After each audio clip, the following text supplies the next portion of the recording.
एक समझ लीजिए कि बंद कमरा है और इसमें एक छोटा सा द्वार है। बंद कमरे में एक छोटा सा द्वार है और उस कमरे में लाइट भी नहीं है।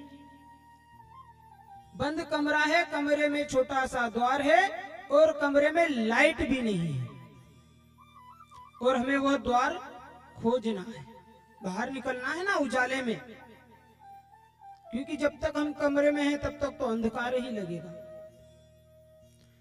तो उस कमरे में हम द्वार ढूंढते हैं और यदि अनायास हम द्वार तक पहुंच गए और द्वार हमारे हाथ में आ गया तब तो हम बाहर निकल जाएंगे, और नहीं तो उस कमरे के चारों ओर घूमते रहेंगे। उसी प्रकार यह मनुष्य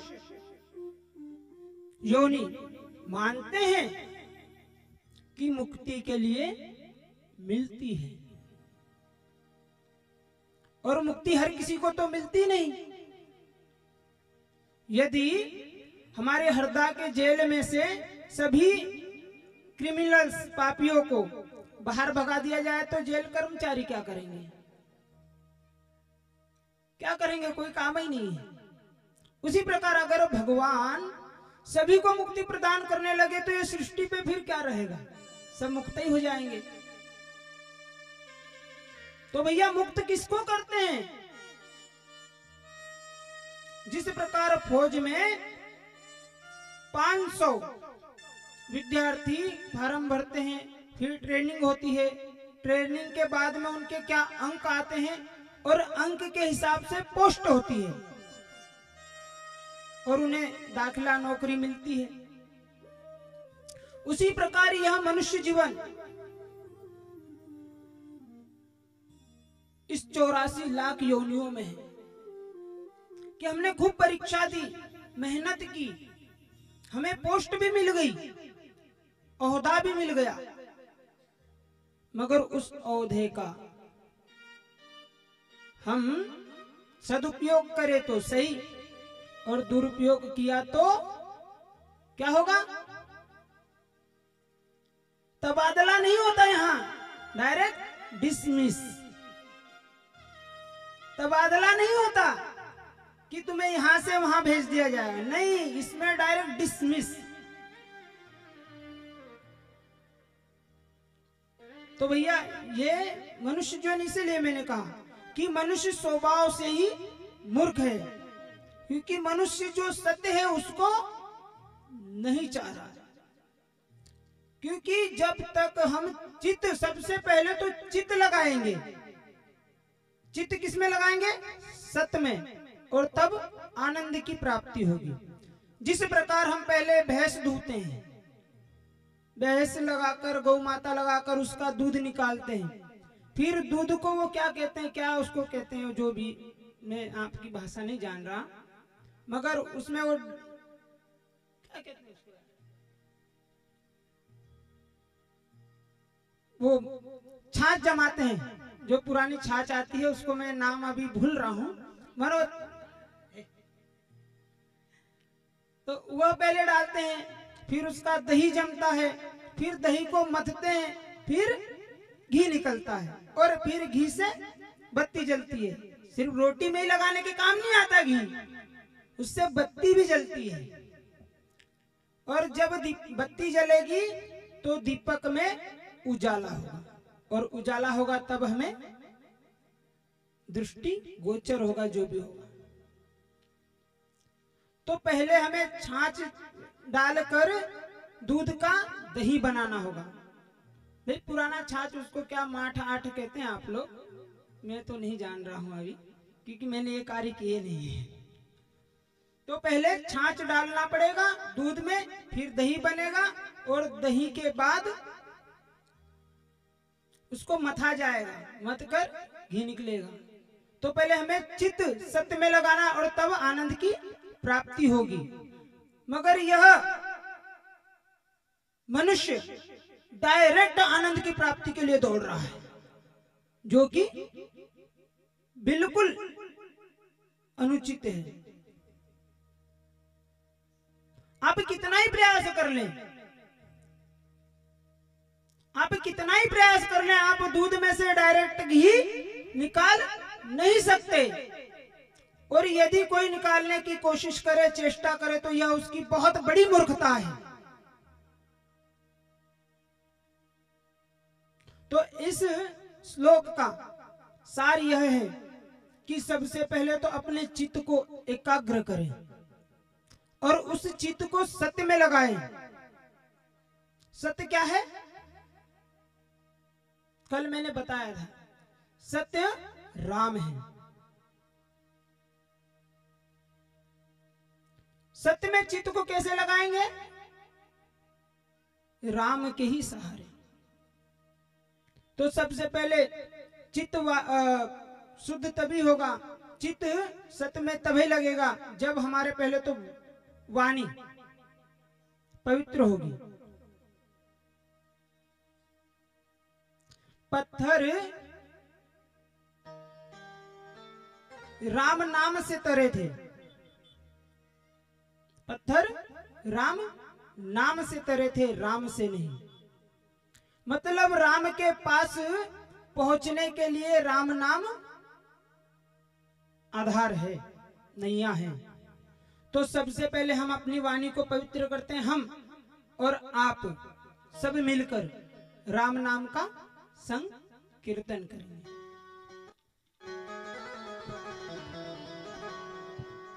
रामचंद्र भगवान की जय, साचे दरबार की जय।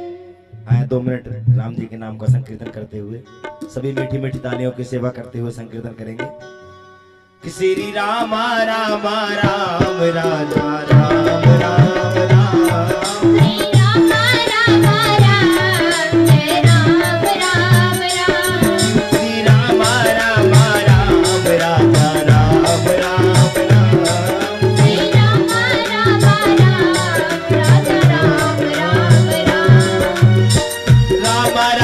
राम राजा राम राम राम, जय राम राम राजा राम राम राम, जय राम जय राम राम राम राजा राम राम राम, श्री रामा रामा राम राजा राम राम राम।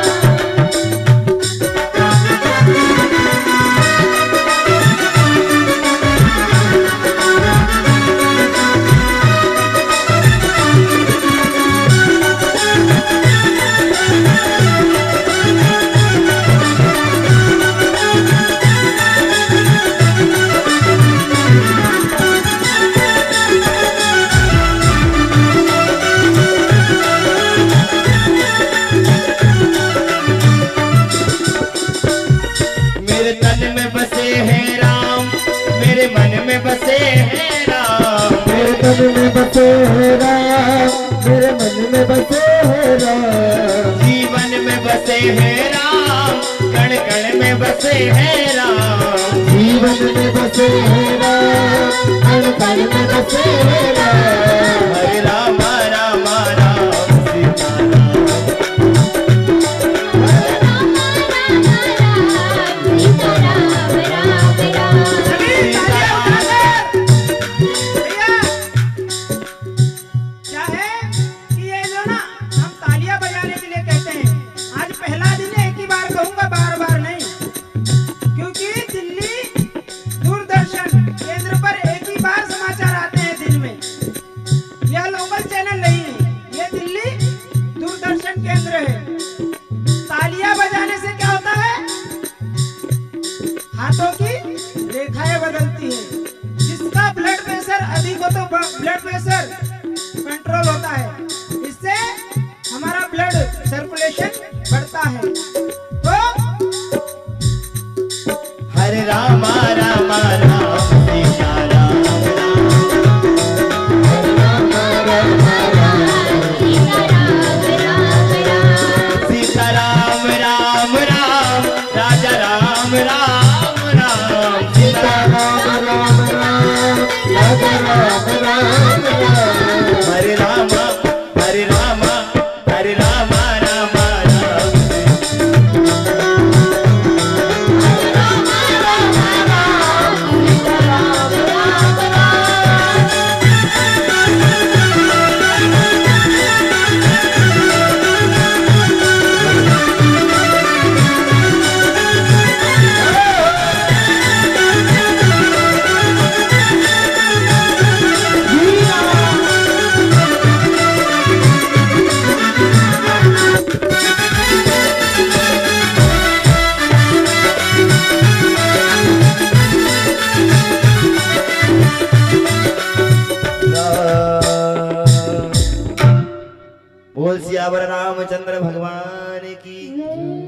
आवाज नहीं आई। साचे दरबार की ये बात सभी प्रेम से जयकारा लगाए, भाव से लगाए। मंच तक आवाज तो आए, वहां तक न जाए तो न जाए। वो साचे दरबार की ये बात। चलिए, आवाज हम लोगों की ना इतनी जोर से निकलनी चाहिए कि दगड़ खिड़ी वालों को सुनाई देना चाहिए कि कानपुरा वाले आ गए, और कानपुरा वालों को सुनाई देना चाहिए कि दगड़ खिड़ी वाले आ गए। राजा रामचंद्र भगवान की ये से अभी एनर्जी बढ़ेगी। पहले हम अगर अन्य कार्य करते हैं ना, तो जितना कार्य करते उतनी एनर्जी घटती जाती है, मगर राम नाम एक ऐसा है, यह कार्य एक ऐसा है कि जितना करते हैं ना उतनी एनर्जी बढ़ती जाती है, बैटरी फुल होती जाती है चार्जिंग से।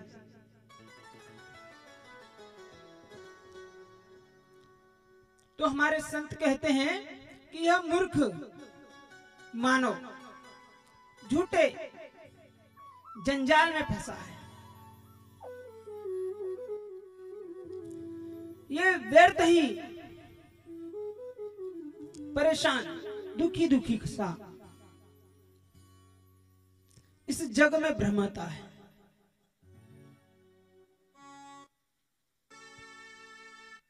व्यर्थ ही यह सिर्फ 5% दुखी रहता है। देखिए घर में क्या हो रहा है इसकी से चिंता नहीं होती। इस सिर्फ मनुष्य देहधारियों की बात कह रहा हूं, अन्य देह वालों को नहीं। अन्य देह वाले तो अपना ही देखते हैं, वो सिर्फ अपना ही देखते हैं। उनका कहना है कि मैं और वो, मैं और वो, यही सत्य है। और यह मनुष्य देह वाले क्या कहते हैं कि वो इतना सुखी क्यों है, अरे उसके घर में ऐसा क्यों है, उसकी बेटी वहां जा रही है, उसकी बहू ये कर रही है, वो बाबा जी आए हैं वहां ऐसा कर रहे हैं। वो मनुष्य मैं नहीं देखता कि मैं क्या कर रहा हूं। मनुष्य खुद को नहीं देखता, वो पराये घर में ही झांकता है।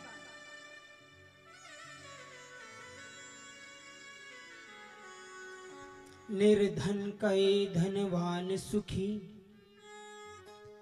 धनवान कहे सुखी राजा को भारी। राजा कहे सम्राट सुखी, और सम्राट कहे सुख इंद्र को भारी। इंद्र कहे ब्रह्मा सुखी, ब्रह्मा कहे सुखी विष्णु को भारी। और दास कहे सब ने विचारी।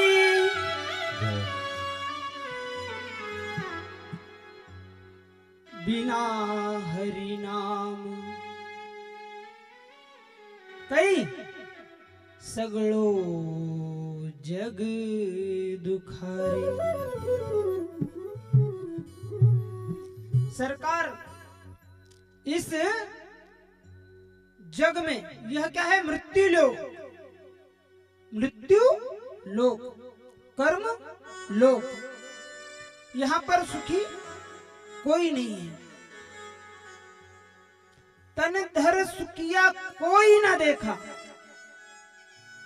जो देखा सो दुखी आवे। कोई तन दुखी, कोई मन दुखी, कोई धन बिन रहत उदास, और थोड़े थोड़े सब दुखी, सुखी कोई न तुलसीदास। सुखी कोई नहीं है। क्यों नहीं है? क्योंकि जीव गर्भ में रहता है तब तो कहता है, जीव गर्भ में रहता है तब तो कहता है कि हे परमात्मा एक बार मुझे मुक्त कर दे, दोबारा इस पंच भौतिक जेल में दोबारा नहीं आऊंगा। तेरा नाम रटूंगा, तेरा नाम रटूंगा, और बस बस तेरा नाम ही रटूंगा। मगर बाहर जैसे ही आता है लिपटा जाता है। किससे? किससे सरकार? मां से। सबसे पहले मां से, या मेरी मां है, यो मेरो पिता है, यो मेरो भैया है, जा मेरी बहन है। सब मेरे मेरे में लिपटा जाता है, जबकि मेरे मेरे जो उसे घेरे खड़े हैं एक दिन रास्ता छोड़ देंगे। मेरे मेरे जितने घेरे खड़े हैं ना, एक दिन रास्ता छोड़ देंगे। भैया जल्दी निकालो। मगर ये मेरे मेरे के चक्कर से हम कब छूटेंगे? जब हरि नाम का सहारा लेंगे, राम नाम का सहारा लेंगे, सत्संग का सहारा लेंगे।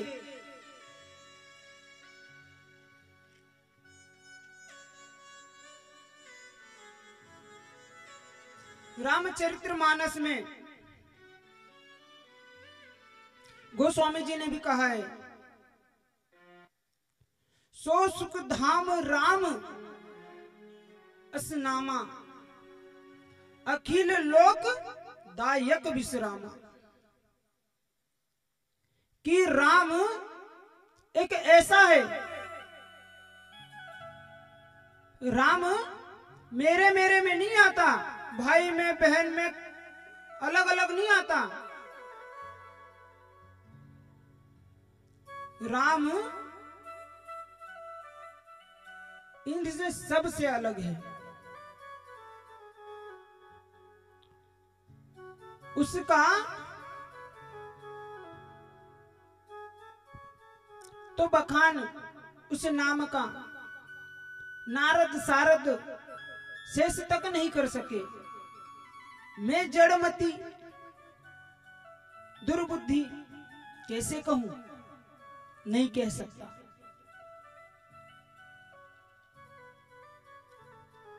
राम को कहा नहीं जाता, राम को महसूस किया जाता है। मगर महसूस कैसे होगा?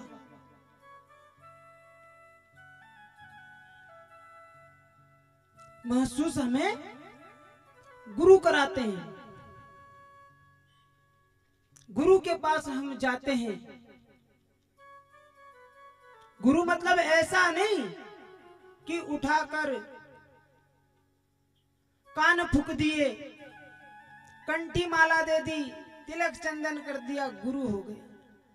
गुरु वह जो हमें सत्य बताए, जो हमें राम के बारे में बताए, सत्संग बताए। हमारे महापुरुषों ने कहा है, बिनु सत्संग विवेक न होई, राम कृपा बिन सुलभ न सोई, बिन सत्संग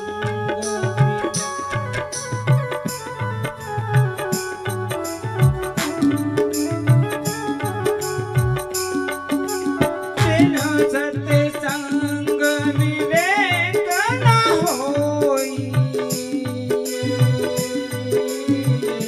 राम कृपा बिन सुलभ न सोई।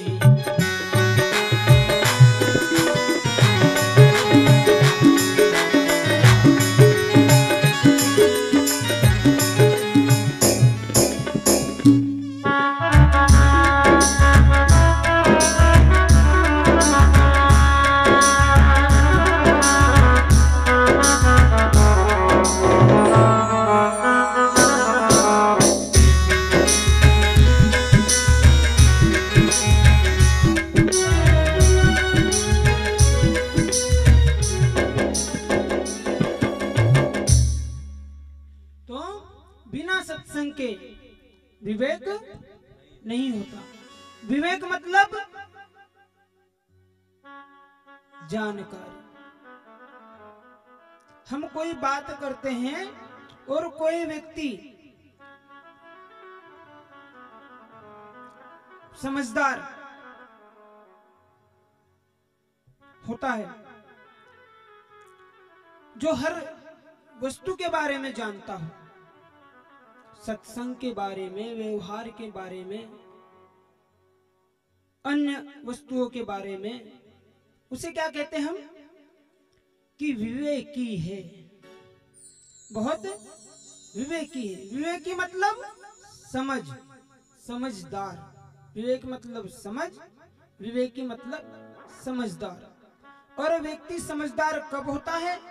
हर चीज को समझने, जानने, महसूस करने योग्य कब बनता है? जब वो गुरु के शरण में जाएगा और गुरु के शरण में गुरु सेवा कर सत्संग प्राप्त करेगा। हरि के, राम के करीब पहुंचने के लिए सत्संग के अलावा दूसरा कोई मार्ग है ही नहीं। क्योंकि हम सत्संग करेंगे तो विवेक होगा, विवेक मतलब ज्ञान होगा, और ज्ञान होगा तो भक्ति उत्पन्न होगी। और हरि तो सिर्फ भक्त को ही मिले हैं, हरि सिर्फ भक्तों को ही मिले हैं। आप हमें बताओ कि राम कभी, आप लोगों ने सुना है कि हमारे प्रभु राम कभी किसी विशेष प्रचंड ज्ञानी को मिले हो? हमने जितनी भी कथाएं सुनी है, सभी कथाओं में एक ही दृष्टांत मिलता है। क्या?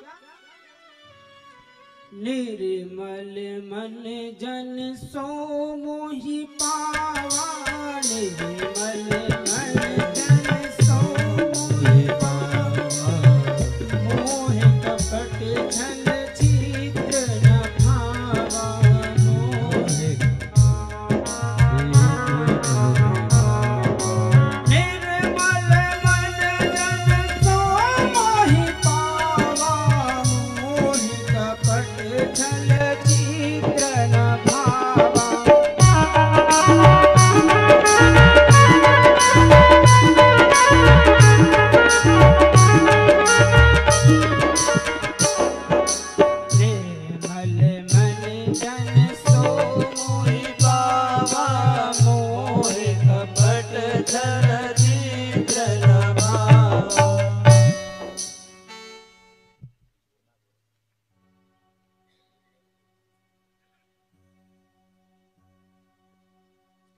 तो भैया रामचरितमानस में गोस्वामी जी ने भी लिखा है कि भगवान स्वयं मम इष्ट देव रामचंद्र जी विभीषण से कहते हैं, विभीषण मुझे ज्ञानी ज्ञान से नहीं पा सकता, मुझे योगी योग से नहीं पा सकता, मुझे तो निर्मल मन वाले ही पा सकते हैं।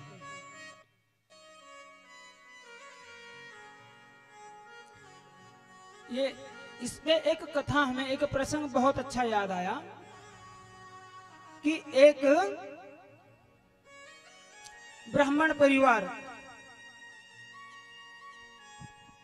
किसी गांव में रहते थे। उनके यहां 4 बेटे थे और 4 बेटों में जो मंझला था ना, वो थोड़ा जड़ बुद्धि था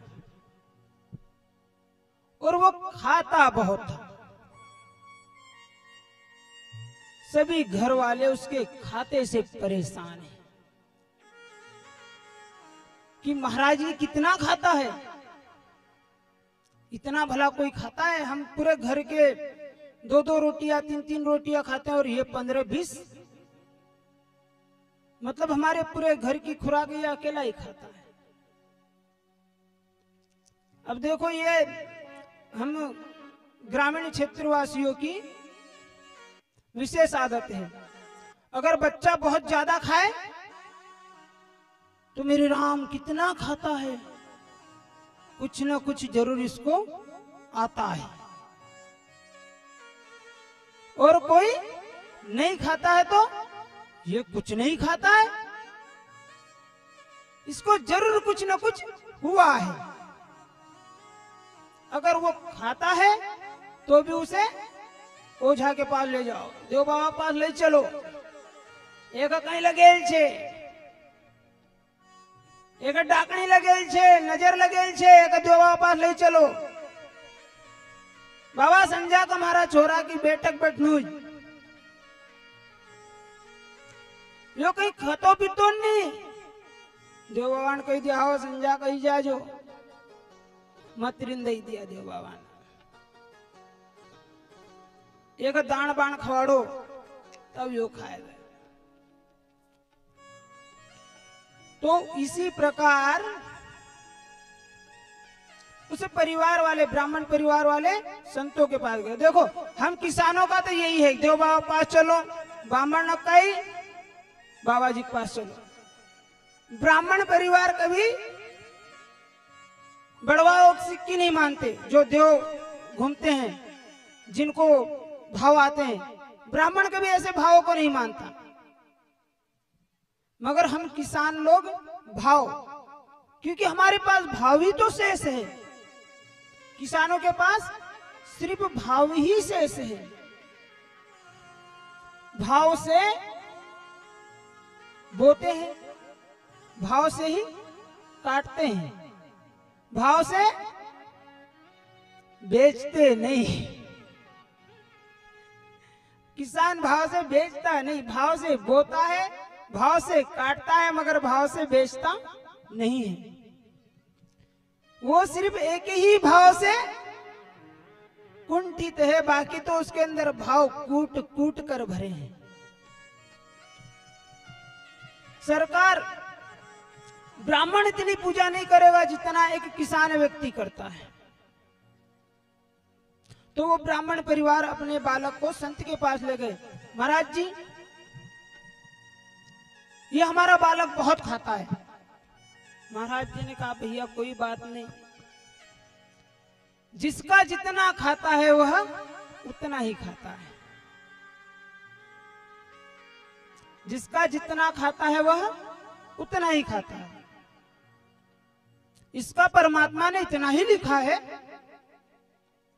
इसके भाग्य में अगर 20 रोटी लिखी है तो उसको 20 रोटी मिलेगी, क्योंकि उसका खाता है भैया।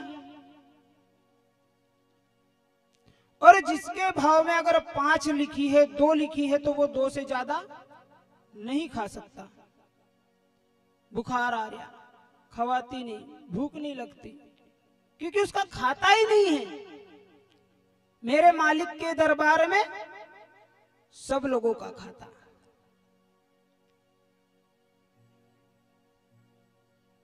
और जिसके भाग्य में जितना लिखा वह उतना ही खाता है। मेरे मालिक के दरबार में सब लोगों का खाता है। संत ने कहा कि भैया इसका इतना ही खाता है तो ये इतना ही खाता है, जिस दिन इसका खाता बंद हो जाएगा उस दिन इसका खाना बंद हो जाएगा, तो आप इसके लिए चिंतित ना हो, इसको ले जाओ। अब संत जी ने तो भगा दिया। घर वालों ने कहा तुम तो बाबा जोगी ठहरे, तुमने तो मंगना है और खाना है, काम धंधा करो, तो तुम्हें पता चले कि ये जितना खाता है उतना हम सब पूरे परिवार वाले खाते हैं। और चलो ये खाता है वहां तक तो ठीक है, मगर ये अपना खाता चलाने के लिए बैलेंस भी जमा नहीं करता है, कुछ काम भी नहीं करता है। सो घर वालों ने उस बालक को घर से निकाल दिया कि भैया तू काम धंधा कुछ करता नहीं है, तू यहां से चला जा, हम तुझे अब नहीं झेल सकते, हमारे घर से तो तेरा खाता खत्म हो गया। अब उसने कहा भैया ठीक है, अब जब निकाल ही दिया तो। हमारे हिंदू भाइयों में एक बात विशेष है, क्या? घर में हुई खटपट चलो बाबा के मठ पर। वह भी ब्राह्मण बालक था। ब्राह्मण बालकों की अधिक किसी से पहचान नहीं होती, संतों से विशेष होती है। वो भी एक बाबा जी के यहाँ गया, उसने देखा कि अरे बाबा जी तो बड़े गोल मटोल लाल चट दिख रहे हैं। फिर आश्रम प्रांगण में कुछ चेले चलते दिखाए, वो भी खा पी के एकदम तंदुरुस्त। उसने कहा ये बढ़िया है यार, बाबा जी भी एकदम लाल लाल, माल छनता है इनके यहाँ, चेले भी लाल लाल। बाबा जी के चरणों में जाके गिर गया। बाबा जी ने कहा बोल भैया कहाँ से आया? बाबा जी मैं फलाने फलाने गांव रहता हूँ, फलाने फलाने का पुत्र हूँ। ठीक है भैया क्या काम है? बाबा जी मैं चेला बनना चाहता हूँ आपका। क्यों भैया? ये दुनिया नासवान है बाबा जी, कौन किसका है यहाँ, कौन किसका है? यहाँ तो सारे जगत में राम ही सबका साथी है। मैं राम की भक्ति करना चाहता हूं, मुझे अपना चेला बना ले। बाबा जी ने कहा ये तो अच्छी बात है भैया, चेला बना लेंगे, मगर यहाँ मंदिर का सदस्य चेला बनने के लिए तुझे कुछ शर्तें माननी पड़ेगी। क्या शर्त? यह मंदिर में सेवा देनी पड़ेगी। बाबा जी क्या सेवा देनी पड़ेगी? पहले तो सबसे पहले ये बता दो, और सेवा की तो बात बाद में करना। सबसे पहले तो ये बताओ कि हमारे आश्रम में पंगत कितने बार होती है? बाबा जी ने कहा 2 बार। बाबा जी 2 ही बार, अगर किसी को बीच में भूख लगाए तो भैया किसी को अगर भूख लग भी आए तो यहाँ पे पर्याप्त रसोई बनती है, यहाँ पर गिनती से नहीं बनती, यहाँ तो कोई भी आ जाए और आ जाए। 2, 4, 6 लोगों का तो रोज ही बचता है, और वो हमारी गौओं को छोड़ा जाता है, गौ माता को पवाया जाता है, तो उसमें तू भी एक सही। जिसे भूख लगे वह अपनी मर्जी से रसोई में जाकर रसोइयों से मांग सकता है, और चाहे जितनी बार पंगत कर सकता है। तो बोले ये पक्का ठीक है। अब तो आप जो शर्त कहो वो मुझे मंजूर है। ठीक है। अब वह ब्राह्मण बालक आश्रम में रहने लगा, और आपको पता है वैष्णव आश्रमों में कुछ नियम होते हैं, और उनमें एक विशेष नियम क्या होता है कि एकादशी का व्रत आश्रम में जितने भी सदस्य होते हैं सबको करना पड़ता है। ये एक अलग बात है कि फलहार पर्याप्त मिलता है मगर अन्न नहीं मिलता, रोटी नहीं मिलती, नीरस जिसमें राम रस भी नहीं होता।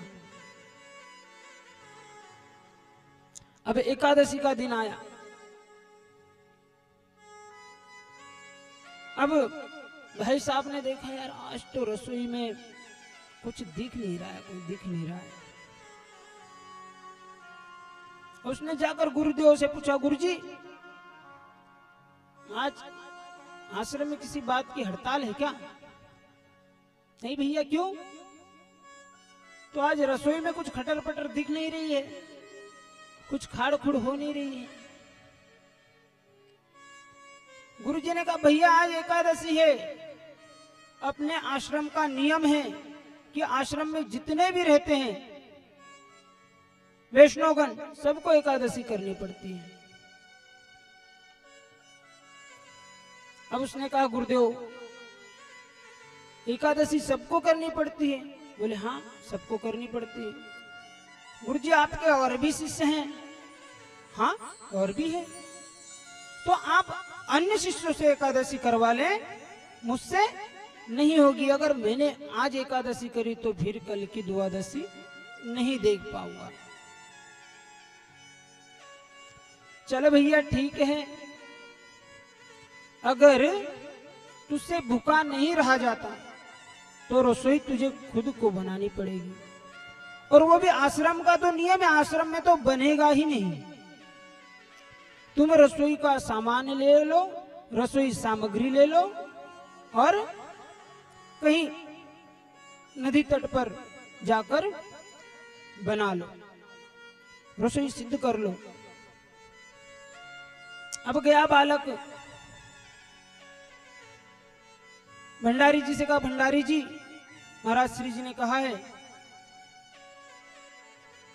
कि रसोई का सामान दे दो और मैं नदी तट पर जा रहा हूं, वहां रसोई सिद्ध करके रसोई पाऊंगा। भंडारी जी से रसोई की सामग्री ली और गुरुजी के पास पहुंचा। गुरुजी आज्ञा, अब मैं जाऊं? गुरुजी ने कहा ठीक है भैया जा तो रहा है, मगर वहां रसोई सिद्ध करके ठाकुर जी को भोग जरूर लगा देना। आप लोग लगाते हो ठाकुर जी को भोग?